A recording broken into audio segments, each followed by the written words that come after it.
ఈరోజు వెంకటగిరి నియోజకవర్గం మొత్తం మీద 62 చెక్కులు 46,50,000 రూపాయలు ఇవ్వడం జరిగింది.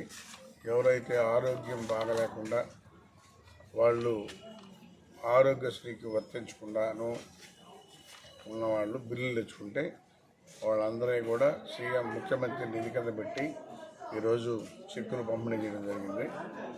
గత ప్రభుత్వంలో ఇలాంటివి ఉండేటి కాదు. ఈరోజు మన ముఖ్యమంత్రి వాళ్ళు పేదవాళ్ళని గుర్తించి ముఖ్యమంత్రి సహాయ నిధి అనేది పెట్టి ఈరోజు కొన్ని వందల చెక్కులు ఇవ్వడం జరుగుతూ ఉంది.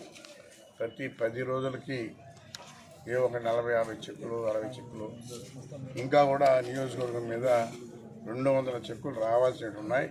అవి కూడా త్వరితగతిన వస్తాయి. అందరికి కూడా ఇస్తామని చెప్పని కూడా తెలియజేస్తా ఉన్నాం. ఎందుకంటే ముఖ్యమంత్రి ఎప్పుడు కూడా చంద్రబాబు నాయుడు పేదవాళ్ళని గుర్తించి ఈ రాష్ట్రం పేదరికం లేకుండా చేయాలన్నదే ఆయన ముఖ్య ఉద్దేశం.